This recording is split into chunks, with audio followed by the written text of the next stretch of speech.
फसल कटाई के समय के भविष्यवक्ता के कथन। और यीशु सभी नगरों और गांवों में घूमता रहा, उनके आराधनालयों में उपदेश देता रहा और राज्य का सुसमाचार प्रचार करता रहा और लोगों के बीच हर प्रकार की बीमारी और हर प्रकार की दुर्बलता को दूर करता रहा। उसने लोगों को पहले ही ठीक कर दिया था, लेकिन जब उसने भीड़ को देखा तो उसे उन पर तरस आया, क्योंकि जैसे भेड़ें जिनका कोई चरवाहा न हो, वे व्याकुल और भटके हुए थे। फिर उसने अपने शिष्यों से कहा, फसल तो बहुत है पर मजदूर थोड़े हैं, इसलिए फसल के स्वामी से प्रार्थना करो कि वह अपनी फसल काटने के लिए मजदूर भेजे। मत्ती रचित सुसमाचार अध्याय 9 वचन 35 से 38 और मत्ती रचित सुसमाचार अध्याय 13 37 से 43 तक। प्रभु अपने वचन के पढ़े जाने में आशीष दे। आज सुबह प्रभु के घर में होना, प्रभु की उपस्थिति को महसूस करना और संतों की आराधना सुनना अद्भुत है। मुझे निश्चित रूप से वह गीत पसंद आया जो आज सुबह यार्दन को पार करने के बारे में गाया। हम अपने बीच में सभी आगंतुकों का स्वागत करना चाहते हैं। हम आपको यहाँ पाकर बहुत खुश हैं। हमारे साथ मिडल टाउन के हमारे भाई बहन हैं जो भाई ब्रैनम के संदेश का अनुसरण कर रहे हैं, और हमारे मसीह भाई और उनकी प्यारी पत्नी, वे हमारे साथ संगति के लिए आए हैं और संतों के साथ इकट्ठा होकर परमेश्वर के वचन को सुनने आए हैं। हम फसल के कटनी का समय पर कुछ शक्तिशाली संदेशों का प्रचार करते हुए एक अद्भुत समय बिता रहे हैं। जो कुछ कहा गया है और जो अब तक हुआ है, उसके लिए हम प्रभु के बहुत आभारी हैं। आज हमारे पास प्रभु की सेवा करने के लिए पूरा दिन है। थोड़ी देर बाद हमारे पास और भी पादरी आ रहे हैं और फिर आज शाम को प्रभु भोज है। हम प्रभु में एक शानदार समय बिताने की योजना कर रहे हैं। संदेशों और भविष्यवक्ता के कथनों को सुनकर मेरा दिल बहुत उत्तेजित हो गया। मेरा मानना है कि यह दुनिया के इतिहास में रहने वाले लोगों के लिए सबसे बड़ा समय है। हम जानते हैं कि परमेश्वर ने अपने वचन में यहोवा के आने से पहले एक भविष्यवक्ता को भेजने का वादा किया था।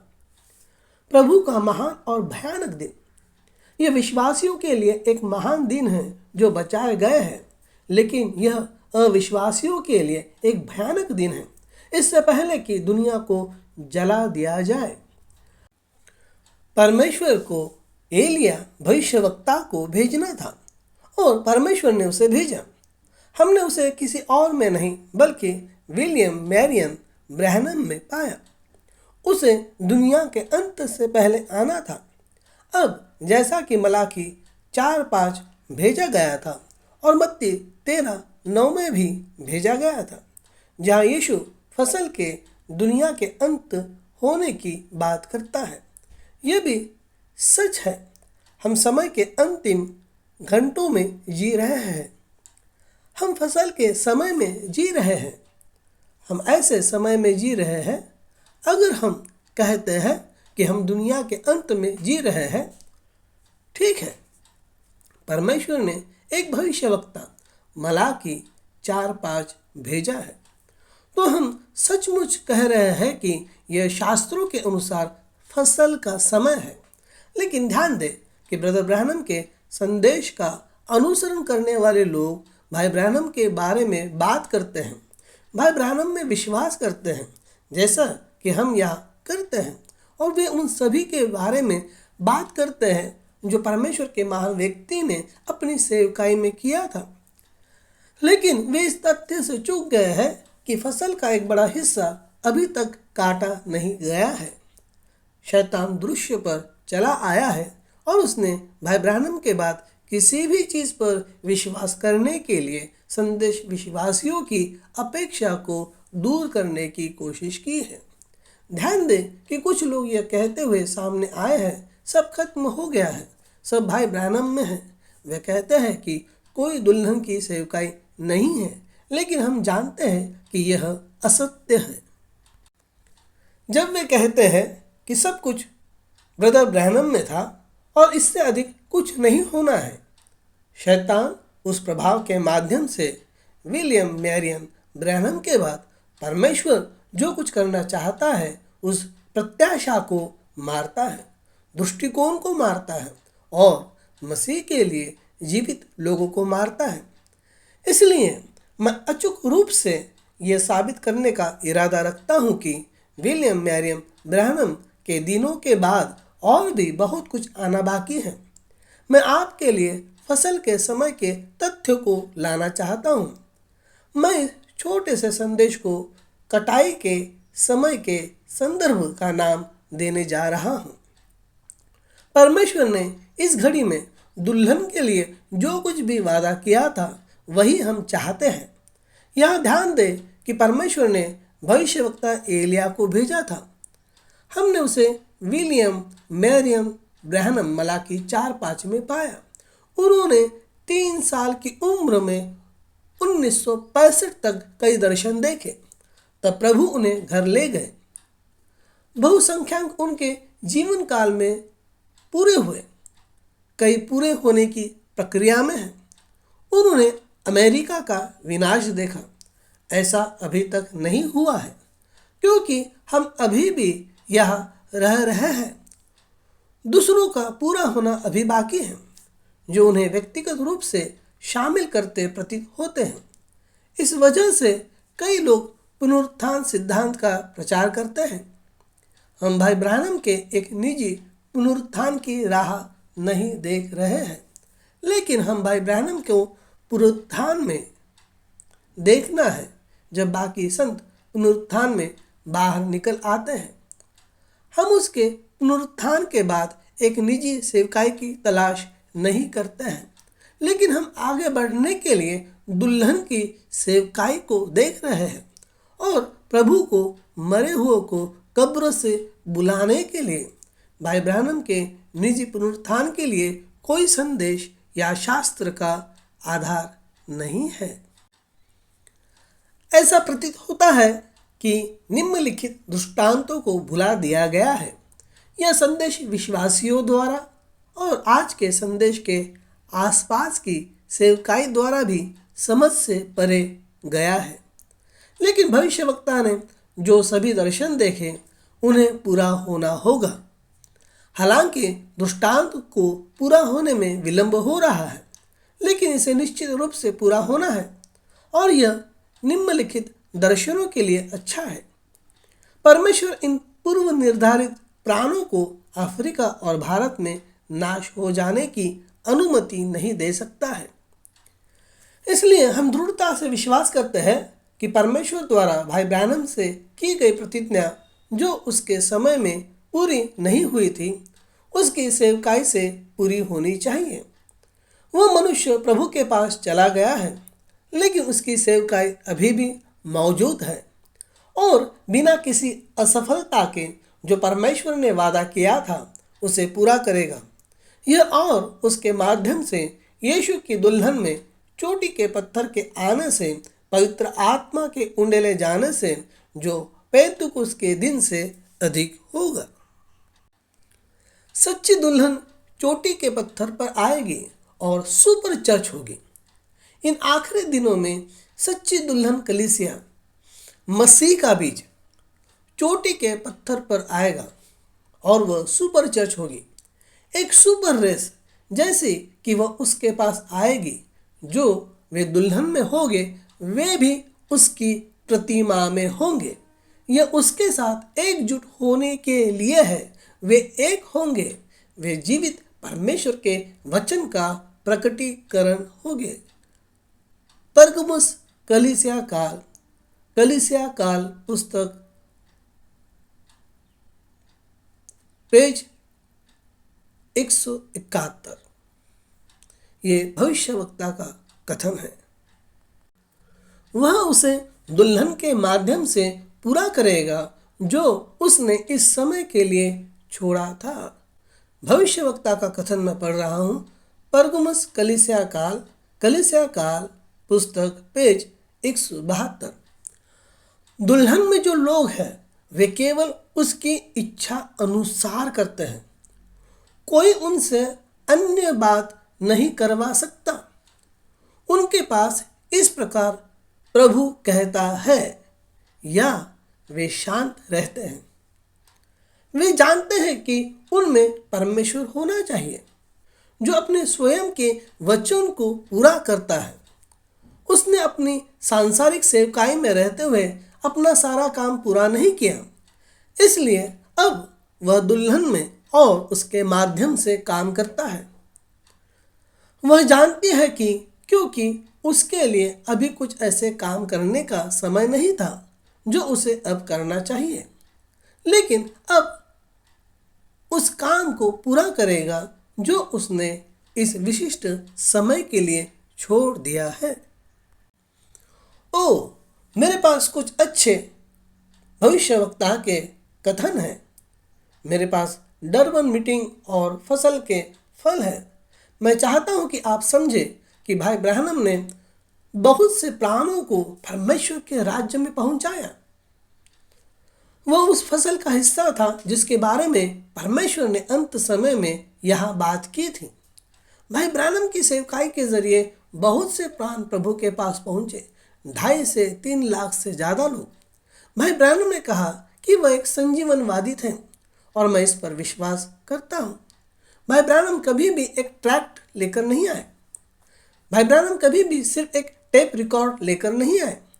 भाई ब्रैनम कभी भी सिर्फ बाइबल का हवाला देकर नहीं आए। फिर भी उन्होंने ऐसा किया, परमेश्वर का अचूक वचन। लेकिन पौलुस की तरह भाई ब्रैनम सुसमाचार की शक्ति और प्रदर्शन के साथ आए। जब वो दुनिया भर में गए तो दुनिया भर के लोगों के दिलों में यही बात आग लगा गई। सिर्फ एक ट्रैक नहीं, सिर्फ एक टेप रिकॉर्डर नहीं, सिर्फ एक कथन नहीं, बाइबल का कोई शास्त्र वचन नहीं, बल्कि वह अंदर से जीवित मसीह के साथ आए। और यही वह रास्ता है जिस पर हम जाना चाहते हैं। इससे पहले कि हम गहराई में जाए, मैं भाई ब्रैनम की यात्राओं के फसल के समय के कुछ कथनों को पढ़ना चाहता हूँ। एक जगह मैंने पढ़ा कि भाई ब्रैनम 58 घंटे की यात्रा पर थे, हवाई जहाज से यात्रा करते हुए दुनिया के अलग अलग स्थानों पर पहुंचने के लिए। दूसरे संदेश में उन्होंने कहा कि उन्होंने दुनिया भर में 7 बार यात्रा की और कई देशों, लोगों, वंश और भाषाओं में सुसमाचार पहुंचाया। यह एक अग्रणी महत्वपूर्ण मामला है। अब एक रात देने में ऐसा करने का केवल एक ही वैध तरीका है जो हमने पाया है। कई बार समुद्र पार से, मैं अभी कुछ सप्ताह पहले ज्यूरिक स्विट्जरलैंड से आया हूँ, जहाँ 5 रातों में प्रभु ने हमें 50,000 परिवर्तित जीवन दिए हैं। और हाल ही में अफ्रीका में हमारे पास एक दोपहर में 30,000 थे। और अब जैसे ही मैं इस बैठक से निकलूँगा, मैं फ्रैंकफर्ट जर्मनी जाने के लिए घर जाऊँगा, उस स्टेडियम में जिसे हिटलर ने क्रिकेट खेलों के लिए वहाँ बनाया था। लेकिन मैं वहाँ सुसमाचार सेवाएं आयोजित करने जा रहा हूँ और मुझे विश्वास है कि परमेश्वर जर्मनी में कई लोगों को बचाएगा। फिर मैं 2 रातों के लिए बर्लिन आया, वहाँ हैल हरमन के साथ, जो एक बहुत ही प्रसिद्ध फिल्म निर्देशक है, जो कैलिफोर्निया में मेरी सभा में उनका जीवन परिवर्तन हो गया और जर्मनों को सुसमाचार का प्रचार कर रहे हैं। और फिर वहाँ से एल्सेस लॉरेन फ्रांस और फिर प्रसिद्ध भाई जैक शुलर के पास मैं उनसे मिलना चाहता हूँ। एक मेथोडिस्ट भाई, पुराने बॉब शुलर का लड़का, जो नीचे है, मेरे एक निजी दोस्त जो अब आयरलैंड में विदेश में हैं, और हम एक शानदार समय संगति के समय की उम्मीद कर रहे हैं। हम कुछ हफ्ते पहले ही एक साथ थे जब उन्होंने ओल्ड फैशन रिवाइवल आवर पर भाई फुलर के लिए बात की थी, जब वे नीचे थे पासाडेना से बाहर एक टेंट मीटिंग में। अब और फिर वापस आकर कैलिफोर्निया में कुछ बैठकें करेंगे और फिर अगर प्रभु की इच्छा हुई तो सिडनी ऑस्ट्रेलिया और वापस आएंगे। हम अमेज़न नदी के किनारे जाना चाहते हैं, जहां हम जानते हैं कि ऐसे बहुत से लोग हैं जिन्होंने कभी पहली बार सुसमाचार भी नहीं सुना है। और इस तरह यह एक अग्रणी मामला है। उन्होंने जो कुछ किया उसे अग्रणी महत्वपूर्ण मामला के रूप में वर्गीकृत किया। हम भाई ब्राह्मण के बाद और भी बहुत कुछ होने की उम्मीद करते हैं। ठीक है, मैं आगे बढ़ता हूँ। ये कुछ ऐसा है जो न केवल बाइबल के धर्मशास्त्र को लाता है, बल्कि लोगों के बीच जीवित मसीह को भी लाता है, जो उन्हें साबित करता है ये अमेरिका की तुलना में विदेशी देशों में बहुत अधिक काम करता है, क्योंकि हम अलग अलग शिक्षाओं और इसी तरह की अन्य बातों से इतने प्रभावित हुए हैं कि कई बार हम सुसमाचार से वास्तविक शक्ति प्राप्त करने में विफल हो जाते हैं, क्योंकि हम इसे बहुत जटिल बनाने की कोशिश करते हैं और यह देखने के लिए कि यह कितना सरल है हम इस तरह से चूक जाते हैं। संदेश का नाम है यीशु मसीह वही। 1955 का यह संदेश है। मेरे जीवन में देखे गए सबसे दयनीय दृश्य। फिर मैं काहिरा, मिस्र, एथेंस, ग्रीस देश के विभिन्न भागों में गया और फिर बम्बई में आ गया। और मैं आपको बताता हूँ, मुझे विश्वास नहीं होता कि बम्बई में जो कुछ भी देखा मैं 10 वर्षों में उससे बाहर आ सकता हूँ। यह मेरे जीवन में देखे गए सबसे दयनीय दृश्य है दुनिया भर से। संदेश का नाम है वचन देहधारी हुआ इंडिया ट्रिप 1954। अगर आप भारत जाने के बारे में उनकी कहानी पढ़ें तो वह पहली यात्रा भाई ब्रैनम को जब वे घर लौटे तो उस गरीबी से त्रस्त देश से उबरने में 1 सप्ताह लग गए और हजारों लोग भीख मांग रहे थे और सड़कों पर रह रहे थे। इतने गरीब, पहनने के लिए मुश्किल से कपड़े, पैरों में कुछ नहीं, खाने के लिए कुछ नहीं। भाइयों और बहनों, हमें हर दिन भोजन मिलता है, हमारे सिर पर छत है, भोजन और वस्त्र से हमें संतुष्ट रहना चाहिए। लेकिन भाई ब्रैनम के उनके अपने शरीर की व्यवस्था पर आघात हुआ। जब वे भारत से वापस आए तो उन्हें ठीक होने में बहुत कठिनाई हुई, क्योंकि भारत में रहने वाले लोगों के प्रति उनके दिल की ईमानदारी थी और उनका दिल उन लोगों के प्रति करुणा से भर गया था। मैं अभी तक जापान नहीं गया। संदेश का नाम है वचन देहधारी हुआ इंडिया ट्रिप 1954। यह व्यवहारिक रूप से सुदूर पूर्व के अलावा सब कुछ है। मैंने व्यवहारिक रूप से यूरोप और एशिया के सभी देशों का दौरा किया और देश के उस हिस्से से होते हुए यहाँ तक कि रूस की सीमा रेखा तक भी, लेकिन अभी तक जापान नहीं गया।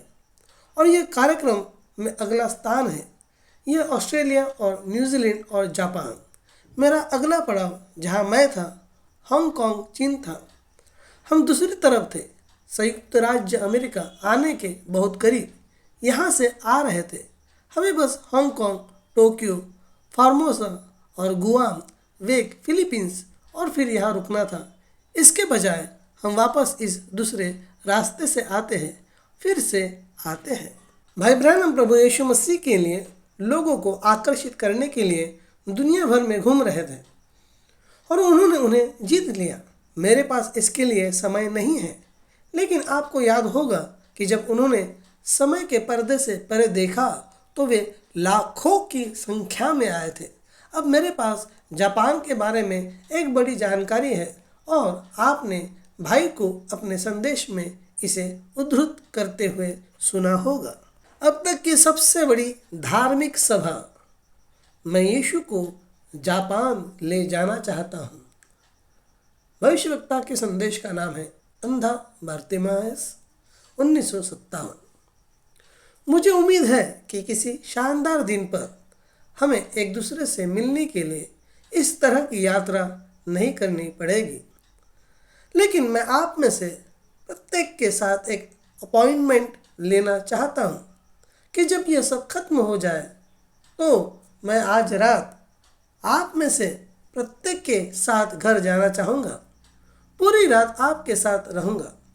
सुबह उठकर परमेश्वर की बातों पर बात करूँगा और आपके घर में परमेश्वर के वचन के इर्द गिर्द संगति करूँगा और वहाँ रहूँगा और आपके साथ खाऊँगा और संगति करूँगा। मैं ऐसा नहीं कर सकता क्योंकि फसल पक चुकी है और समय करीब है, इसलिए मुझे जाना चाहिए। लेकिन किसी दिन मैं आपसे एक अपॉइंटमेंट लेना चाहता हूँ जिसे हम दूसरे राज्य, पिता के राज्य में दूसरी तरफ तय करेंगे और फिर हम हमेशा के लिए एक साथ रहेंगे। और मैं निश्चित रूप से आप में से प्रत्येक की प्रार्थनाओं की कामना करता हूँ। अब अगर परमेश्वर की इच्छा हुई तो मैं जल्द ही विदेशी धरती अफ्रीका, भारत, एशिया, जापान के रास्ते जाऊँगा। हम जापान आने पर दुनिया के इतिहास में अब तक की सबसे बड़ी धार्मिक सभा की उम्मीद कर रहे हैं। वहाँ केवल 2000 पूर्ण सुसमाचार के लोग हैं और वे बुद्ध के उपासक हैं। उनका भगवान पराजित हो गया है। वे बिना परमेश्वर के एक महान राष्ट्र है, इसलिए मैं यीशु को उनके पास ले जाना चाहता हूँ। भाई ब्रैनम ने जापान से कटी जाने वाली फसल का एक हिस्सा चाहते थे। हम जापान आने पर दुनिया के इतिहास में अब तक की सबसे बड़ी धार्मिक सभा की उम्मीद कर रहे हैं। अब मैं अफ्रीका और भारत पर भाई ब्रैनम के उदाहरणों पर चर्चा करने जा रहा हूँ, लेकिन मैं एक ऐसा उदाहरण पढ़ना चाहता हूँ जो बहुत ही प्रभावशाली है। मैं इसकी व्याख्या करने की कोशिश नहीं करने जा रहा हूँ, लेकिन मैं इसे आपको पढ़कर सुनाऊंगा और आप इसके बारे में सोच सकते हैं। अफ्रीका में एक शानदार सभा की उम्मीद। न्यूयॉर्क के बारे में कुछ। संदेश का नाम है अफ्रीका यात्रा रिपोर्ट 1953। ठीक है, मैं बस बोलता रहा। अगर मैंने कहा मैं आज रात बहुत थक गया हूँ, मैं वास्तव में थक गया हूँ। मैंने कहा हम यहाँ अफ्रीका में एक शानदार सभा की उम्मीद कर रहे हैं। हमने अभी अभी न्यूयॉर्क शहर में एक सभा समाप्त की है और अब न्यूयॉर्क शहर के बारे में कुछ है। अब आप देखें, याद रखें, न्यूयॉर्क शहर के बारे में कुछ है, इसे मत भूलना। आपने सुना? ठीक है, मैं अभी अभी न्यूयॉर्क से निकला था। मैंने कहा मैं बहुत थक गया हूँ और मैंने उसे देखा। फिर मैंने इस लड़के को फिर से आते देखा, दर्शकों के बीच से चलते हुए, और उसके हाथ में अब बैसाखी नहीं थी। वह बिल्कुल सामान्य और स्वस्थ था। उसका पैर बिल्कुल सामान्य आकार का था। अब भविष्यवक्ता ने जो देखा उसे मैं आज सुबह आपको समझाने की कोशिश नहीं कर सकता, क्योंकि उन्होंने यह नहीं बताया कि वह क्या था। लेकिन मैं जानता हूँ कि अगर मैं आपसे पूछूं, क्या आप न्यूयॉर्क शहर के बारे में कुछ जानते हैं? मुझे पता है कि आपका जवाब क्या होगा, ट्विन टावर्स। अगर भाई ब्रैनम ने इसके बारे में कुछ देखा तो मुझे नहीं पता। लेकिन जब वे अफ्रीका के बारे में बात कर रहे थे तो उन्होंने यह भी कहा न्यूयॉर्क को याद रखें। हम यह भी जानते हैं कि न्यूयॉर्क में दुनिया का स्टॉक एक्सचेंज है। क्या यह सही है? क्या न्यूयॉर्क शहर के बारे में कुछ और है जिसका भाई ब्रैनम जिक्र कर रहे हैं? मुझे नहीं पता, लेकिन अभी न्यूयॉर्क को देखते हुए मैं ट्विन टावर्स के बारे में जानता हूँ और मुझे पता है कि हम अफ्रीका और दुनिया भर में जाने के लिए एक दुल्हन की बेदारी की तलाश कर रहे हैं। इसलिए मैं यहाँ उनके कहने का मतलब नहीं समझा रहा हूँ। उन्होंने विस्तार से नहीं बताया, मैं बस आपको बता रहा हूँ न्यूयॉर्क को देखें। मुझे भारत और अफ्रीका जाने का एक दर्शन हुआ था। संदेश का नाम है महान आज्ञा। आध्यात्मिक प्रकाशन भी इसे कहते हैं। 1958 का यह संदेश है। मैं आपको दर्शन की अचूकता के बारे में बताना चाहता हूँ। और हाल ही में मुझे भारत और अफ्रीका जाने का एक दर्शन हुआ था और प्रभु ने मुझसे कहा था, उन्होंने कहा तुम पहले अफ्रीका जाओ फिर भारत जाओ। और कुछ गड़बड़ियाँ और इसी तरह की अन्य बातों के कारण प्रबंधक ने मुझसे कहा और मैंने उस शुभ दर्शन के तुरंत बाद दर्शन लिखा। और फिर जब प्रबंधक, जैसा कि हम उन्हें फिलहाल इसी नाम से पुकारते हैं, उसने भारत जाने की व्यवस्था की और उन्हें अफ्रीका बहुत पसंद नहीं था, इसलिए उन्होंने शिकागो में मुझसे कहा। उन्होंने कहा, भाई ब्रैनम चलो अफ्रीका को छोड़कर भारत चलते हैं। मैंने कहा, यह तुम पर निर्भर है भाई, जहाँ भी प्रभु चाहते हैं कि मैं काम करूँ ठीक है। अब अफ्रीका में वे जाना नहीं चाहते थे और मैंने कहा, ठीक है हम नहीं जाएंगे।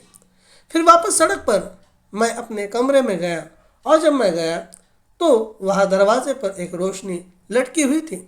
उसने कहा, तुम अफ्रीका जाओ जैसे मैंने कहा था। मैंने कुछ मिनटों में भाई को वापस बुलाया और कहा, हम अफ्रीका जा रहे हैं। मैंने 1 साल तक इंतज़ार किया और आखिरकार मैंने यह कैसे किया मुझे नहीं पता, लेकिन एक और रास्ता सामने आया। मुझे भारत वापस जाने के रास्ते पर अपना रास्ता मिल गया। जब मैं लिस्बन पुर्तगाली से मिला, जहाँ मुझे वहाँ एक सभा करनी थी और वहाँ जाकर रोम में वेटिकन शहर की छाया में एक चंगाई सेवा करनी थी। लेकिन जब मैं पुर्तगाल में था तो मैं बीमार पड़ गया। मुझे नहीं पता था कि क्यों, और मैंने कहा, बिली मुझे नहीं लगता कि मैं सुबह तक पहुँच पाऊँगा, और मैं बहुत बीमार था। मैं बस नहीं कर सका। मैं और सांस नहीं ले पा रहा था। मैं इतना बीमार था कि मेरी सांस भी मुश्किल से आ रही थी। मुझे अपनी सांस को जोर ज़बरदस्ती से लेना पड़ रहा था और पूरी रात इसी तरह। और अगली सुबह मैं नहाने के टब में गया। बाथरूम में उन बड़े टबों में से एक में इन टेबलों से 2 गुने आकार का तौलिया, और इसलिए मैं नहाने जा रहा था। वहाँ वह प्रकाश लटक रहा था और उसने कहा, क्या मैंने तुम्हें पहले अफ्रीका जाने के लिए नहीं कहा था? मैं अपने मुंह पर गिर गया और रोने लगा। और फिर मैंने कहा, परमेश्वर मुझे कहीं जाने की अनुमति दे, और पहाड़ों में एक छोटा सा कैबिन ले लेता हूँ और जाल बिछाता हूँ और शिकार करता हूँ जैसा कि मैं हमेशा से चाहता था। मैं आपका सेवक नहीं हो सकता। मेरे पास आपकी सेवा करने की मानसिक शक्तियाँ भी नहीं हैं। मैंने कहा, मैं यह सब भूल गया, और मैंने इसे लिख लिया और इसे लिख लिया। मुझे लगा कि अब यह मेरी पॉकेट बुक में है, लेकिन मेरे पास नहीं था। लेकिन मैंने इसे कागज़ पर लिख लिया। ठीक है, मैं आगे बढ़ गया। उसने मुझे भारत जाने के लिए कहा, जो मैंने किया। और फिर जब मैं 4 साल से वापस आता हूँ तो सोचता हूँ कि मैंने प्रभु की अवज्ञा की है।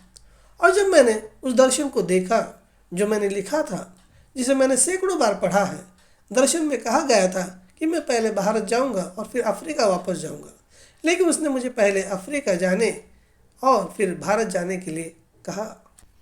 डरबन एक नई सभा जो पिछली सभा से भी बड़ी थी, लेकिन जब वे इस बार आए तो उन्होंने मुझे भौगोलिक दृष्टि से डरबन की सभा में बैठाया। मैं डरबन की सभा की तरह ही दक्षिण की ओर देख रहा था। मैं उत्तर में था और वहाँ एक शानदार डरबन सभा थी, बिल्कुल वैसी ही सभा, और मैंने देखा कि वह सभा नीली पड़ने लगी। ज़मीन से ऊपर उठ गए लोग और पश्चिम की ओर फीके पड़ गए। अब मैं धीरे धीरे बोलता हूँ अब ताकि लोग इसे समझ सकें और लिख सकेंगे। पश्चिम की ओर फीके पड़ गए, और तभी मैंने फिर से अपने सामने देखा। केवल यह दक्षिण की ओर था और वहाँ एक नई सभा थी जो पिछली सभा से भी बड़ी थी। 1951 में उनकी एक मीटिंग थी। तब प्रभु ने उन्हें दिखाया कि वहाँ समस्याओं में फंसने के बाद भाई ब्रैनम बहुत बीमार हो गए। उन्हें अफ्रीकी अमीबा हो गया, जो एक परजीवी है जो आपकी आंतों और आपके शरीर के अन्य भागों में चला जाता है, और वे लगभग मर गए क्योंकि वे पहले अफ्रीका नहीं गए, वे भारत गए। भाई ब्रैनम भाई बैक्स्टर और भाई बोसवर्थ के बारे में जितना भी बातें करते हैं, उन दोनों ने उन्हें अफ्रीका जाने के बजाय अन्य मीटिंग करने के लिए प्रभावित करने की कोशिश की। मेरे पास इसके लिए समय नहीं है। आप इसे अफ्रीका यात्रा रिपोर्ट पर पढ़ सकते हैं। लोगों के दबाव के कारण जो कह रहे थे, हमने पहले ही मीटिंग बॉल पार्क ऑडिटोरियम की व्यवस्था कर दी है, उन सभी का भुगतान भाई ब्रैनम के लिए किया जा चुका है। आपको जाना ही होगा। उन्होंने कहा, लेकिन प्रभु ने कहा अफ्रीका पहले। और जब उन्होंने उन लोगों की बात सुनी तो प्रभु के दूत ने कहा, ठीक है, आप जाना चाहते हैं, आप जा सकते हैं, लेकिन आपको इसके लिए कीमत चुकानी होगी। और भाई ब्रैनम लगभग मर ही गए। कुछ समय बाद भाई ब्रैनम को यह दर्शन मिला। अभी अभी अफ्रीका में उनकी मीटिंग हुई थी, लेकिन अब प्रभु का दूत उन्हें एक और महान मीटिंग दिखा रहा है। भविष्य की घटनाएं, भविष्य की भविष्यवाणी। ग्रेटर डरबन सभा का विजन। और भारत में 3 लाख लोगों की सभा। अब मैं धीरे धीरे बात करता हूँ ताकि लोग इसे समझ सके और लिखे। पश्चिम की ओर फीका पड़ गया और तभी मैंने अपने सामने फिर से देखा। केवल यह दक्षिण की ओर था और वहाँ एक नई सभा थी जो दूसरी सभा से बड़ी थी, और वहाँ सुंदर लोग थे। पुरुष और महिलाएं अपने हाथ ऊपर करके परमेश्वर की स्तुति कर रहे थे। और मैंने कहा, क्या वे सभी गोरे लोग हैं? और मैंने देखा, और मैंने अफ्रीकी लोगों को देखा। महान अश्वेत जाति वहाँ खड़ी थी। और तभी मैंने कुछ चलते हुए सुना। बस एक असली गुनगुनाहट की आवाज़ आ रही थी, जैसे कोई डायनोमो चल रहा हो। और मैंने ऊपर देखा और यहाँ एक और देवदूत आया। मेरे बगल में खड़ा यह वही आदमी था जो हमेशा बात करता है। और यहाँ स्वर्ग से एक और आया और उसके पास बहुत बड़ा दोलनशील प्रकाश था। और इस देवदूत ने मुझे कंधों से पकड़ा और मुझे पूर्व की ओर मोड़ दिया। और जब मैंने पूर्व की ओर देखा तो मैंने अपने पूरे जीवन में इतने सारे लोगों को कभी नहीं देखा। और वे अफ्रीकी नहीं थे। वे ऐसे लग रहे थे जैसे उन्होंने अपने चारों ओर इस तरह एक चादर लपेटी हुई थी और इसे बस खींचकर नीचे ठूस दिया, जैसे भारतीय पहनते हैं कलकत्ता के आसपास, और उस तरह से। और वे छोटे छोटे दुबले पतले आदमी थे और उन्होंने अपने हाथ ऊपर उठाए हुए थे, बस परमेश्वर की स्तुति कर रहे थे।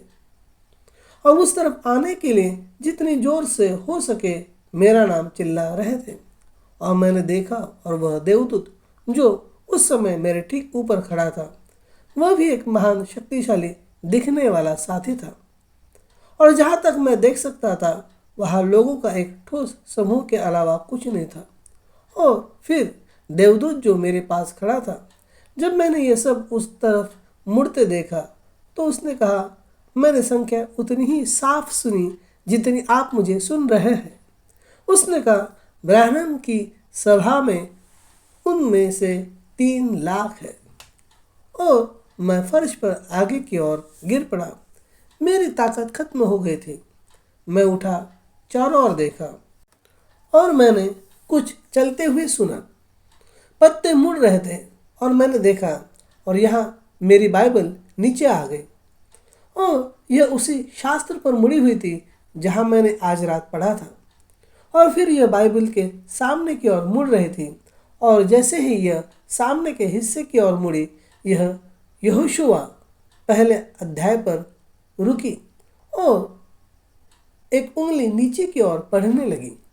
पंक्तियों के साथ नीचे की ओर इशारा करते हैं, जहाँ कहीं तू जाता है तेरा परमेश्वर यहोवा तेरे साथ है। बहुत साहसी बनो और इसी तरह आगे बढ़ते रहे जब तक कि उसने वहाँ नीचे यहोशू के अध्याय 1 के अधिकांश भाग को नहीं पढ़ लिया। और फिर वह चला गया। उस समय मैं आया था और मैंने सुना कि किसी ने दरवाज़ा खटखटाया। ये मेरी पत्नी थी जो वहाँ बैठी थी। वह दरवाजे पर दस्तक दे रही थी और उसने कहा, क्या मैं अंदर आ सकती हूँ? ओह, मैंने सोचा ये अजीब है। मेरी पत्नी मुझे अंदर आने के लिए पूछ रही है। मैंने कहा हाँ। उसने कहा, मैं आज सुबह 3 बजे यहाँ आई हूँ। अब वह बहुत डरपोक है लेकिन बहुत आध्यात्मिक है। यह पहली बार है जब हमारे घर में ऐसा हुआ है। उसने कहा, किसी ने मुझे वहाँ नहीं जाने के लिए कहा था। एक दृष्टांत चल रहा था और 3 बजे से यह 6 बजे थे। यह 3 घंटे हो गए थे जब मैं उस दृष्टांत में था और हम बाहर गए और उसके बारे में बात कर रहे थे और मैं उसे बता रहा था अफ्रीका ट्रिप रिपोर्ट 1953। यहाँ ध्यान दें कि प्रभु ने इसे एक बहुत ही महत्वपूर्ण कारक बनाया और भाई ब्रानम पर लगभग 3 घंटे तक इस महान सभा के बारे में प्रभाव डाला जो अफ्रीका और भारत में होने वाली थी। इतना अधिक कि जब उनकी पत्नी कमरे में जाने के लिए आई, वहाँ मत जाओ, वहाँ एक दर्शन हो रहा है। हालांकि भाई ब्रानम दृश्य से चले गए हैं, अफ्रीका और भारत और इन 3 लाख लोगों का यह दर्शन अभी तक पूरा नहीं हुआ है, लेकिन यह पूरा होगा। मैं एक समय में 1 लाख धर्मांतरण की उम्मीद करता हूँ। संदेश का नाम है इज़राइल अपने मातृभूमि में 1953। और अब मैं आपको यह दर्शन बताकर समाप्त करता हूँ। मैंने इसे अपने सामने खुलते देखा और एक आदमी मेरे पास आया। उसके पास कागज़ की कुछ शीट थी और उसने उन शीटों को लिया। उसने कहा, इतना कि तुम सोच रहे थे कि तुम्हारा भविष्य क्या होगा, और उसने उन्हें इस तरह फेंक दिया और वे सीधे आकाश में चले गए। मैंने इसे यहाँ बाइबल में लिख दिया है, जैसे कि वहाँ कोने के पत्थर पर लिखा हो कि अंतिम दिनों में क्या होगा, और यह ठीक इसी तरह होगा। उसने कहा, तुम्हारा भविष्य स्पष्ट है। और उसने कहा, जैसा कि तुम उस परेशानी के बारे में सोच रहे थे जो तुम्हारे पास थी, वह सब दूर हो जाएगी। अब आपके पास यह नहीं होगा। फिर उन्होंने कहा, एक और बात कहा, आप सोच रहे थे कि अपनी सेवाओं को कैसे आयोजित करें। और फिर उन्होंने मुझे डरबन, दक्षिण अफ्रीका में बैठाया, जहां हमारी सभा में 1 लाख लोग थे। अंतिम सभा, एक दिन में 30,000 धर्मांतरित हुए। जब उन्होंने देखा कि प्रभु ने क्या किया है, कैसे उन्होंने महान और शक्तिशाली कार्य किए हैं, और मैं फिर से वहाँ बैठा था। उसने मुझे एक और भीड़ दिखाई, जैसे कि उस भीड़ को गुजरते हुए दिखाया गया था। फिर उसने मुझे इस तरह घुमाया और एक देवदूत एक प्रकाश के साथ नीचे आया, उसे चमका दिया। मैंने बस लोगों के सागर को देखा और वे भारतीय वेशभूषा में लिपटे भारतीय थे। उसने मुझसे कहा और मैंने देवदूत को वास्तव में पास आते देखा और मैंने कहा, ये लोग कौन हैं? और वह दूसरा देवदूत जो मेरे पास खड़ा था, उन्होंने कहा, उस सभा में 3 लाख लोग हैं। अब आप इसे अपनी बाइबल में इसे चिन्हित करें और देखें कि रिपोर्ट में क्या है। जब मैं भारत से लौटूंगा तो वहाँ एक समय में 3 लाख लोग मीटिंग में शामिल हो गए। मैं एक समय में 1 लाख धर्मांतर की उम्मीद करता हूँ। देखें, ये एकमात्र ऐसी चीज़ है जो अब साम्यवाद की लहर को रोक सकती है, जब भारत का 40% हिस्सा पहले ही साम्यवादी बन चुका है। ध्यान से सुने, यही बात भाई उस रात बोल रहे थे। भारतीयों को परमेश्वर की शक्ति का प्रदर्शन देखना चाहिए। संदेश का नाम है इज़राइल अपने मातृभूमि में 1953। देखिए, मैं यह सम्मानपूर्वक कहता हूँ, यदि चर्च पढ़ना लिखना, अंकगणित और सुसमाचार के मानसिक पक्ष से अधिक कुछ नहीं कर सकता, तो भारतीयों का अंत हो गया है। अफ्रीका के मूल निवासियों की तरह भारतीयों को भी परमेश्वर की शक्ति का प्रदर्शन देखना चाहिए। अब जब भाई ब्रैनम अपने फसल कटाई की यात्रा पर, हम इसे यही कहेंगे, पर विदेश में थे, तो एक बहुत ही दिलचस्प घटना घटी और ये संकेत उन लोगों का अनुसरण करेंगे जो विश्वास करते हैं हम असफल हो गए हैं। मैं खुद एक मिशनरी हूँ, लेकिन दुखद हिस्सा तब होता है जब कोई बूढ़ी माँ मैदान पर किसी मिशनरी की मदद करने के लिए वॉशबोर्ड पर हाथ धोती है, और जब आप वहाँ पहुँचते हैं तो उन्हें एयर कंडीशन कैडिलक में घूमते हुए और एक परिसर में प्रचार करते हुए पाते हैं। मुझे आश्चर्य है कि मुझे कितने डेविड लिविंगस्टोन मिलेंगे। सच कहूँ तो मैंने केवल एक को देखा है जिसे मैं मिशनरी कहता हूँ। रोडेशिया का एक छोटा अपंग लड़का। प्रोटेस्टेंट क्षेत्र में सबसे महान चर्चों में से एक जिसे मैं जानता हूँ। मैं दक्षिणी रोडेशिया से नीचे आ रहा था और मैं वहाँ एक सभा में गया था और मैंने वह अमेरिकी पासपोर्ट देखा।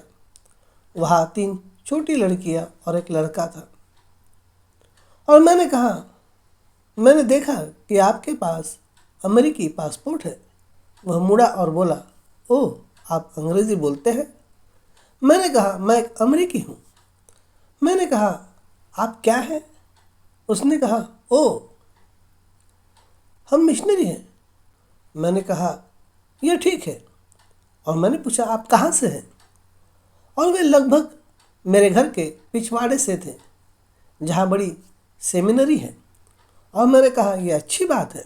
मैंने कहा, मैं जेफरसनविले इंडियाना से हूँ। ओह, उसने कहा, आप वहाँ से हैं? मैंने कहा, आप कब से यहाँ हैं? उसने कहा, 2 साल हो गए हैं। और तब मैंने पूछा, जब से आप यहाँ हैं तब से आपने कितने प्राणों को मसीह के लिए जीता है? उसने अपना सिर झुका लिया और मैंने कहा, बहनों, जब से तुम यहाँ आई हो तब से तुम कितने लोगों को मसीह के पास ले आई हो। लेकिन मेरे ऐसा करने से ठीक पहले उन्होंने पूछा, आपका नाम क्या है? मैंने कहा, ब्रैनहम। ओह, उन्होंने कहा, आप ही हो जिसने दक्षिण अफ्रीका में बड़ी हलचल मचाई है। मैंने कहा, मुझे नहीं पता कि कोई हलचल हुई है या नहीं। उन्होंने कहा, ठीक है, हमने सुना है कि तुम एक पवित्र रोलर हो। मैंने कहा, परसों 3000 बुत परस्त मसीह के पास आए। मैंने कहा, यह हमारे सभी चर्चों द्वारा हमारे मिशनरी के 150 वर्षों में किए गए काम से कहीं ज़्यादा है।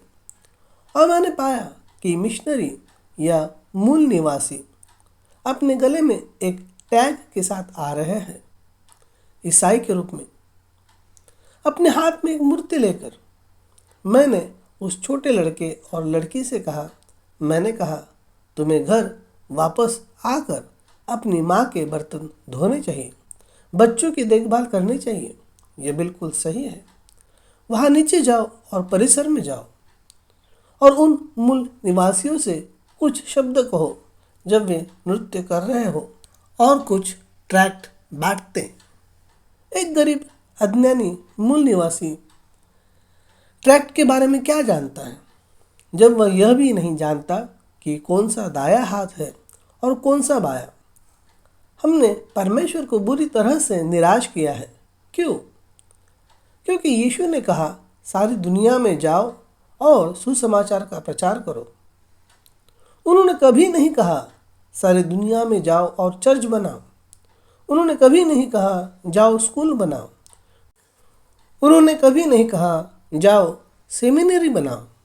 उन्होंने कहा, सुसमाचार का प्रचार करो और ये चिन्ह उन लोगों का अनुसरण करेंगे जो विश्वास करते हैं।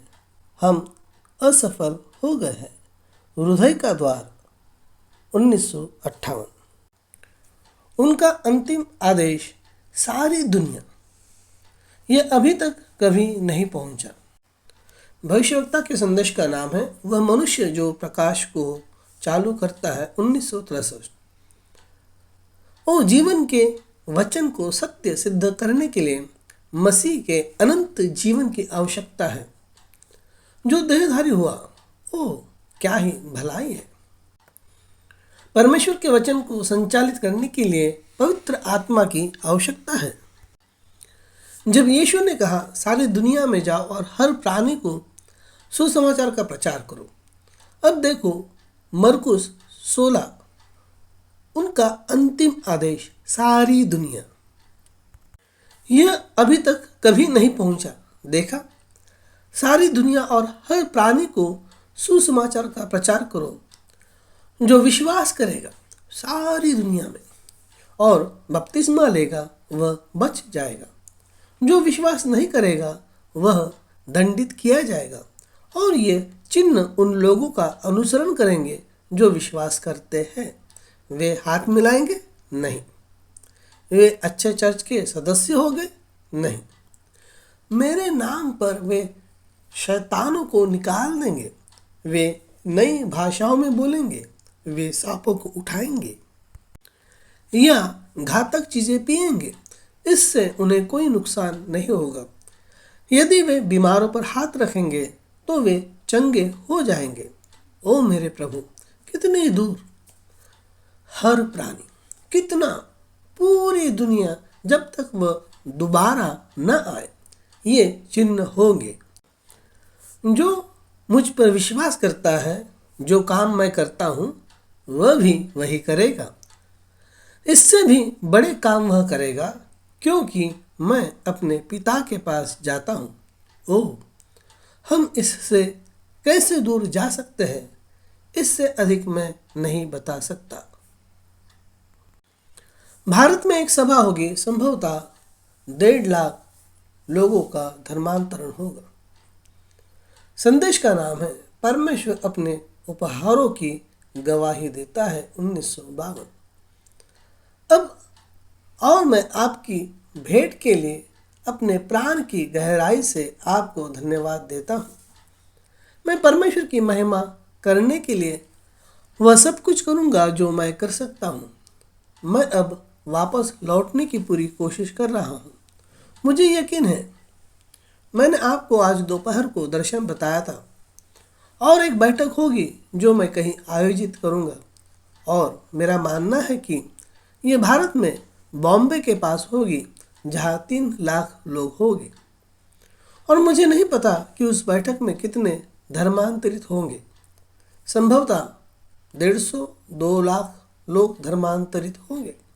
और आज दोपहर और आज रात जो छोटे छोटे टुकड़े बचे हैं, वे उसी उद्देश्य के लिए जाएंगे। और उस दिन परमेश्वर तुम्हें पुरस्कृत करेगा। इस देने वाले प्रत्येक व्यक्ति के लिए मेरी प्रार्थना है। सभाएं अफ्रीका और भारत में परमेश्वर ने 3 लाख लोगों को अपना परिचय दिया। संदेश का नाम है परमेश्वर के पुत्र में विश्वास, 1952। मेरी एक सभा थी जिसमें मैं जा रहा हूँ। मुझे पता है कि वह सभा कहाँ है। वह सभा दक्षिण अफ्रीका में है, दूसरी भारत में है। और वह एक वास्तविक सभा होने जा रही है। वह जगह होगी जहाँ परमेश्वर ने 3 लाख लोगों को अपना परिचय दिया। फसल पक चुकी है और मजदूर कम है। संदेश का नाम है मेरी सेवकाई का वर्तमान चरण, 1962। लेकिन मैं इस जगह पर इसलिए आया हूँ कि मैं ये बताना चाहता हूँ कि प्रभु ने मुझे जो सेवा दी है उसके अनुसार हम समय के किस चरण में रह रहे हैं। और मैं इसे कलीसियाओं में रिकॉर्ड करना चाहता था। ये पिछले वसंत में मेरे हृदय में आया था, लेकिन मैंने यहाँ वापस आने तक इंतज़ार किया ताकि मैं इसे दुनिया के लोगों तक को भेजने के लिए रिकॉर्ड कर सकूं। ये लगभग 32 साल पहले की बात है, जब प्रभु यीशु, जहाँ मैं मौजूद हूँ, यहाँ जेफरसन विले में 8वें और पेन स्ट्रीट पर खड़ा हूँ। उस सुबह जब मैंने इस चर्च की आधारशिला रखी थी, तब यह सिर्फ एक दलदल था और मैं यहाँ अपनी बाईं और सड़क के उस पार रहता था। यह मेरी शादी से पहले की बात है। मैं अपने पिता और माँ के साथ रहता था। जिस सुबह आधारशिला रखी जानी थी, प्रभु यीशु ने मुझे जगाया लगभग 6 बजे, और मैं कुछ समय से बिस्तर पर लेटा हुआ था। मेरा हृदय खुशी से भरा हुआ था। इस महान समय के बारे में सोच रहा था कि परमेश्वर ने मुझे प्रचार करने के लिए एक चर्च देने जा रहा था। मैं तब केवल एक छोटा लड़का था। और उस दिन मैं जिस लड़की के साथ मैं जा रहा था, जो अगले साल जल्द ही मेरी पत्नी बनने वाली थी, वह उस दिन हमारे साथ थी जब हम आधारशिला रखने वाले थे। और मुझे वह सुबह याद है जब मैं उठा था और कमरे में लेटा हुआ था। यहाँ 7वीं स्ट्रीट पर ऊपर की मंजिल पर किसी ने कहा, अपने पैरों पर खड़े हो जाओ। और मैं उठ गया और मैंने देखा जैसा कि था, एक महान जगह। और यह एक बड़ी जगह की तरह थी जहाँ घाटी में एक नदी बहती थी। और मैं वहाँ नदी के पास गया और मैंने समझा कि यह एक ऐसी जगह थी जहाँ यूहन्ना बपतिस्मा करने वाला लोगों को बपतिस्मा दे रहा था। और उन्होंने इसे एक सूअर के झुंड में बदल दिया था। और मैं इसकी बहुत आलोचना कर रहा था, बस यह कह रहा था कि ऐसा नहीं किया जाना चाहिए। और जब मैं वहाँ था तो एक आवाज़ ने मुझसे बात की और मुझे ऊपर ले गई। और मैंने देखा कि चर्च ठीक उसी स्थिति में था जिस स्थिति में यह अभी है। लेकिन वहाँ इतने सारे लोग थे कि वे इस स्थिति में चर्च में भर गए, लगभग उसी स्थिति में जिस स्थिति में यह अभी है। और मैं खुश था, मंच के पीछे खड़ा था, कह रहा था, परमेश्वर आप मुझे एक चर्च देने के लिए कितने अच्छे हैं। और उस समय प्रभु के दूत ने मुझसे बातें की और कहा, लेकिन यह आपका चर्च नहीं है। और मैंने कहा, तो प्रभु मेरा चर्च कहाँ है? और उसने मुझे फिर से आत्मा में ऊपर ले लिया और मुझे एक उपवन में बैठा दिया।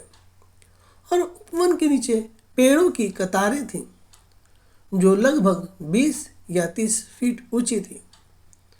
और वे फलों के पेड़ों की तरह दिख रहे थे और वे बड़ी बड़ी हरी बाल्टियों में थे। और फिर मैंने अपने दाएं और बाएं हाथ पर ध्यान दिया, दोनों तरफ बाल्टी खाली थी। और मैंने कहा, इनका क्या होगा? और उसने कहा, तुम्हें इनमें पौधे लगाने हैं। तो मैंने अपने दाएं तरफ के पेड़ से एक शाखा खींची और उसे दाएं तरफ की बाल्टी में रख दिया और बाएं हाथ से एक शाखा खींची और उसे बाएं तरफ की बाल्टी में रख दिया। जल्दी ही वे आसमान में बढ़ गए। और उसने कहा, अपने हाथ आगे बढ़ाओ और इसके फल इकट्ठा करो। और एक हाथ में एक बड़ा पीला सेब नरम और पका हुआ गिरा और दूसरे हाथ में एक बड़ा पीला बेर नरम और पका हुआ गिरा और कहा, इसका फल खाओ क्योंकि यह स्वादिष्ट है। और मैंने एक से खाया और दूसरे से बहुत स्वादिष्ट। आप दर्शन जानते हैं, यह एक किताब में लिखा है। मुझे लगता है जीवन कहानी या भविष्यवक्ता अफ्रीका का दौरा करता है। ओह, बस तब मैंने अपने हाथ ऊपर उठाए और प्रभु की महिमा हो चिल्ला रहा था।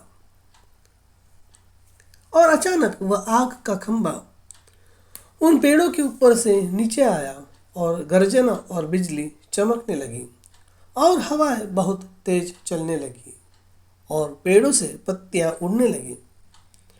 और मैंने नीचे देखा, यह इस टैबरनेकल के चर्च के आकार में था जिस तरह से यह अब स्थापित होता है। और अंत में जहाँ पुलपिट होगा वहाँ 3 पेड़ थे और उन 3 पेड़ों ने 3 क्रॉस का आकार ले लिया था। और मैंने देखा कि बेर और सेब दोनों बीच के क्रॉस के चारों ओर गुच्छे में इकट्ठे हुए थे। और मैं बहुत तेजी से भागा, अपनी आवाज़ से जोर से चिल्लाते हुए, और इस क्रॉस पर या क्रॉस के पास गिर गया और अपनी बाहों को उसके चारों ओर लपेट लिया। और हवाएं हिलने लगी और क्रॉस से फल और ये सब मेरे ऊपर गिरने लगे। और मैं बहुत खुश था, बस आनंद मना रहा था। और उसने कहा, इसका फल खाओ क्योंकि यह स्वादिष्ट है। और फिर आग के इस घेरे ने पुकार कर कहा, फसल पक चुकी है और मजदूर कम है। उसने कहा, अब जब तुम फिर से अपने होश में आओ तो दूसरा तिमुथियुस अध्याय 4 पढ़ें। दूसरा तिमुथियुस अध्याय 4। भाई ब्रैनम पवित्र शास्त्र का हवाला देते हैं। अब कितने लोग जानते हैं कि अपनी फसल में उनके पास उन धर्मांतरित लोगों को भेजने के लिए कोई जगह नहीं थी। उन्होंने उन्हें अपनी बाल्टियों में लगाया, लेकिन हम जानते हैं कि फसल आने वाली है। और ऐसे कई सैकड़ों, हजारों और लाखों लोग थे जिन्हें भाई ब्रैनम ने अपनी बाल्टियों में लगाया, क्योंकि उनके पास उन्हें भेजने के लिए कोई जगह नहीं थी। इस फसल की कटाई उस अग्निस्तंभ और स्वर्ग से आने वाली आवाज से होगी जो एक तेज हवा की तरह आती है। एक बड़ा टेंट या सभागार, सफेद वस्त्र पहने लोगों का बड़ा दर्शक समूह। यह मार्च 1945 के महीने की बात है। एक सुबह लगभग 3 बजे हमारे प्रभु यीशु मसीह ने मुझे एक दर्शन दिया। ऐसा उन्होंने कई बार किया है और मैं इसके लिए उनकी बहुत विनम्रता से प्रशंसा करता हूँ। इस दर्शन की शुरुआत में ऐसा प्रतीत होता है, मैं एक सड़क पर उत्तर पूर्व की ओर चल रहा था जब आत्मा ने मुझे घुमाया और मुझे पश्चिम की ओर इशारा किया। मैं एक बड़े पहाड़ का सामना कर रहा था। यह प्रभु का पर्वत लग रहा था। इसके शीर्ष पर एक ऊंचा ऊंचा चर्च का स्तंभ था। फिर मुझे पहाड़ की ओर पश्चिम की ओर जाने के लिए कहा गया। मैं एक दरवाजे से पहाड़ में प्रवेश किया और अंदर मेरी मुलाकात एक महिला से हुई जिसने एक ऐसा वस्त्र पहना हुआ था जो शायद एक समय में बर्फ जैसा सफ़ेद रहा होगा। अब वह वस्त्र बहुत गंदा था। उसने मुझसे पूछा कि क्या मैं भाई बिली ब्रैनम हूँ, और मैंने जवाब दिया, मैं हूँ। फिर उसने खुद को श्रीमती मेथडिस्ट के रूप में पेश किया।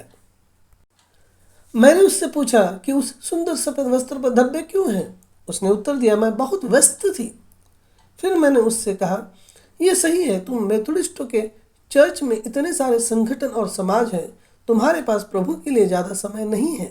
फिर उसने कहा, मुझे बताया गया था कि तुम्हें मेरे पास भेजा जा रहा है, शायद मुझे अपने पति को जगाना चाहिए। फिर वह गायब हो गई।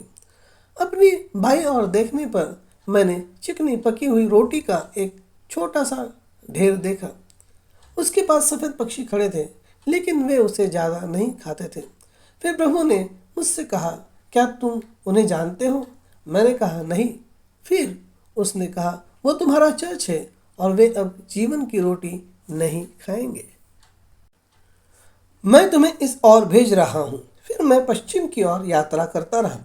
फिर मुझे एक मैदान में लाया गया जहाँ एक मंच बनाया गया था। ऐसा प्रतीत होता है कि यह एक बड़े तंबू या सभागार के नीचे था। मंच के पीछे पर्दे लगे हुए थे। फिर प्रभु ने मुझे पर्दे हटाने के लिए कहा, और जब मैंने ऐसा किया तो मैंने जीवन की रोटी का एक बड़ा पहाड़ देखा। फिर उसने कहा, इन्हें खिलाओ।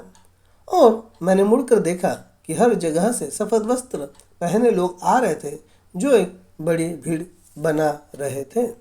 मैं स्वर्गीय दर्शन के प्रति अवज्ञाकारी नहीं था। पुस्तक पृष्ठ क्रमांक 1 और 2। मुझे भरोसा है कि परमेश्वर की कृपा से हम सफ़ेद वस्त्र पहने हुए लोग हैं। मुझे ये कितना अच्छा लगता है। फसल के स्वामी से अपनी फसल की कटनी के लिए मजदूर भेजने के लिए प्रार्थना करो। संदेश का नाम है विश्वास में कार्य 1955। यीशु यहाँ एक बार क्यों खड़े होकर फसल की ओर देख रहा था। कितने लोग मानते हैं कि वो फसल का स्वामी था? जरूर, हम सभी मानते हैं। और उसने फसल की ओर देखा। उसने कहा, फसल के स्वामी से अपनी फसल में मजदूर भेजने के लिए प्रार्थना करो। अब दूसरे शब्दों में, तुम मुझसे वही करने के लिए कहते हो जो मैं जानता हूँ कि किया जाना चाहिए, लेकिन फिर भी तुम्हें मुझसे इसके लिए पूछना होगा। कहा, तुमने नहीं पाया क्योंकि तुम नहीं मांगते। क्या यह सही है? तुम नहीं मांगते क्योंकि तुम विश्वास नहीं करते। भाई ब्रैनम हमें यही विश्वास में कार्य पर बता रहे हैं कि हमें प्रार्थना करनी चाहिए और प्रभु के पास रोना चाहिए। प्रभु फसल काटने के लिए मजदूर भेजो। क्या आपने इसे पिछली रात नहीं सुना? वे लूका 14:16 से पवित्र शास्त्र का हवाला दे रहे हैं, जहां दावत रात के खाने में आने के लिए 3 बार आग्रह किया गया था। अभी भी कोई ऐसा व्यक्ति है जो पहले से तय बीज है। संदेश का नाम है, क्या आपका जीवन सार्थक है? 1963।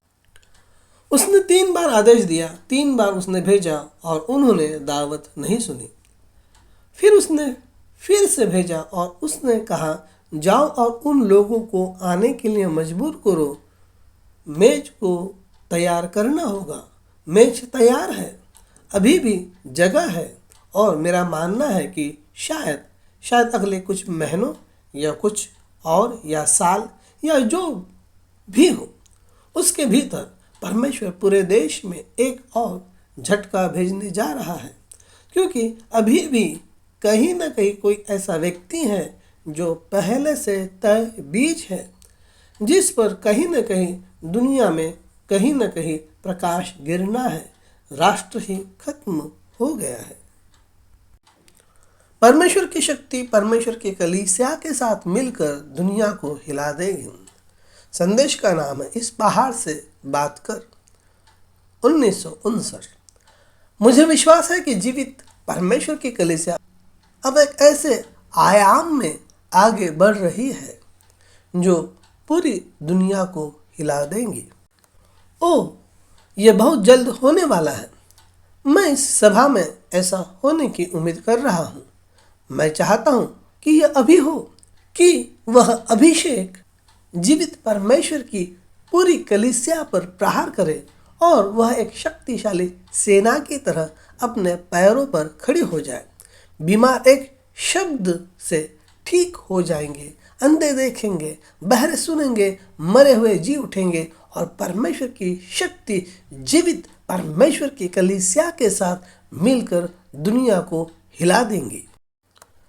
परमेश्वर की शक्ति जीवित परमेश्वर की कलीसिया के साथ मिलकर दुनिया को हिला देगी। हम अभी इसकी प्रक्रिया में हैं। मुझे विश्वास है कि यह जल्द ही होने वाला है।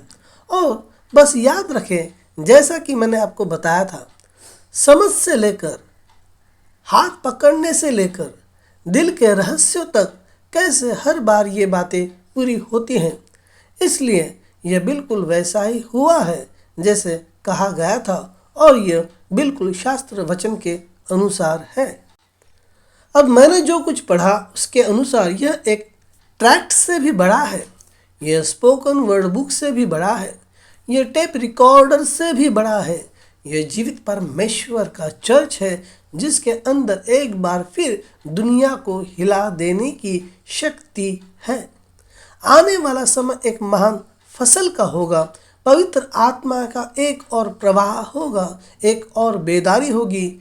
यह मेरा अंतिम उद्धरण होगा।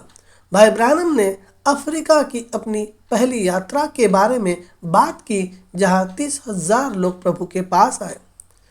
मेरे पास भाई ब्रानम का एक और उद्धरण है जहां उन्होंने विश्वास किया कि यह अफ्रीका की अगली बैठक होगी, जहां प्रभु उस मात्रा से 2 गुनी फसल काटेंगे। मैं इसे देखने के लिए उत्सुक हूँ। भाई ब्रानम को गए लगभग 40 साल हो गए हैं और कोई भी ट्रैक्ट, कोई भी स्पोकन वर्ड बुक, कोई भी टेप रिकॉर्डर कभी भी उन 100,000 प्राणों को नहीं ला पाया है जिन्हें प्रभु के पास लाया जा सके। न ही भारत में 3 लाख लोगों की कोई सभा, कोई भी टेप, कोई भी ट्रैक्ट, कोई भी स्पोकन वर्ड बुक भाई ब्रानम की पहली अफ्रीका यात्रा की 2 गुनी मात्रा नहीं ला पाई है। प्रियजन, भाई ब्रानम चले गए हैं, परंतु दुल्हन की बेदारी का आना अभी बाकी है।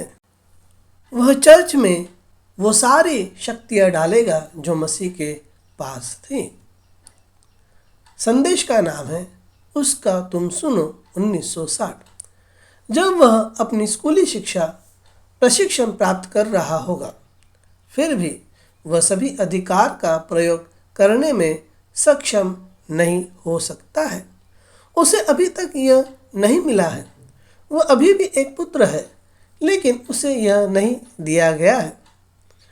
परमेश्वर ने उस पर अमरता का वस्त्र डाला, यह दिखाते हुए कि उसने उसे प्राप्त किया है। यही वह चीज़ है जो परमेश्वर किसी दिन यहाँ पृथ्वी पर अपने पुत्रों के साथ करेगा। वो तुम्हें चर्च को बुलाएगा यदि तुम केवल उसकी आज्ञा का पालन करोगे और वचन पर बने रहोगे और उस पर विश्वास करोगे, और वह चर्च में डालेगा। यीशु मसीह के आने से पहले वह चर्च में डालेगा। मसीह के पास जो सारी शक्तियाँ थी वे चर्च में होगी। परमेश्वर जो कुछ था उसने यीशु में डाला। यीशु जो कुछ था उसने चर्च में डाला। परमेश्वर चाहता था कि उसका कार्य हो, उसने उसे अपने पुत्र में भेजा।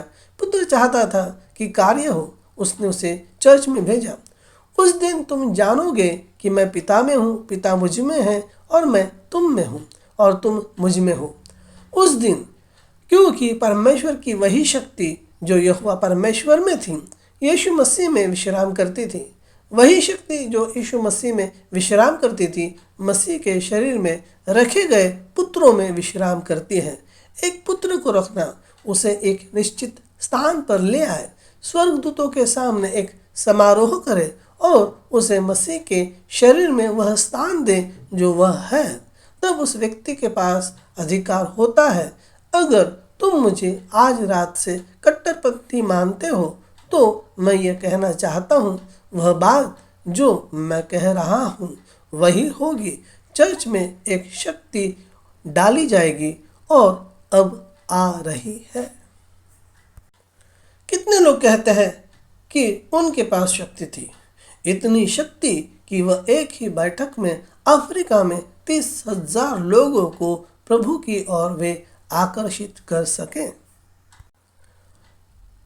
चर्च में एक शक्ति डाली जाएंगी, वचन बोलो, उसका तुम सुनो। 1960 का यह संदेश है।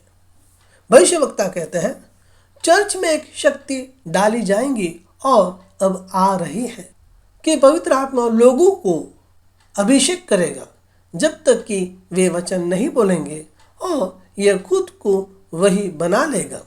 हमने अभी तक चर्च में ऐसी शक्तियाँ आते नहीं देखी हैं। मैं इसे एक तथ्य के रूप में जानता हूँ। इस पहाड़ से कहो कि वह हिल जाए। अपने हृदय में संदेह मत करो, लेकिन विश्वास करो कि तुमने जो कहा है वह पूरा होगा। तुम जो कहोगे वह पा सकते हो।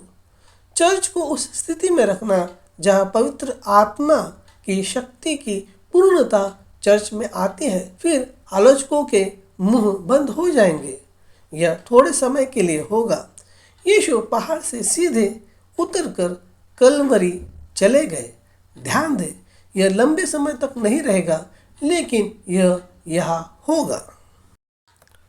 ओह, यह बहुत अद्भुत है। मुझे आशा है कि आपने उन उदाहरणों का उतना ही आनंद लिया जितना मैंने लिया। हम एक महान समय के लिए तैयार हैं। दुनिया भर के लोगों के प्राणों को देखें। मुझे लगता है भाई मुझसे कह रहे थे चीन में 120 करोड़ लोग। मैं भूल गया कि जापान में कितने करोड़ हैं। भाई ब्रैनम ने कहा जापान में हमारी सबसे बड़ी सभा होगी। मैक्सिको में तंबू के साथ उन्होंने जो देखा उसके बारे में क्या। हम कैसे कह सकते हैं कि यह सब खत्म हो गया है और हम सिर्फ स्वर्गरोहण की प्रतीक्षा कर रहे हैं और अंतिम एक आएगा। प्रियजन, यह स्वार्थी है। मैं दुनिया की फसल काटते हुए देखना चाहता हूँ, जिस तरह परमेश्वर ने मलाकी 4 और 5 को भेजा, और वह शास्त्र वचन सत्य है। दुनिया का अंत भी फसल का समय है। हम दुनिया के इतिहास के सबसे महान समय में रह रहे हैं।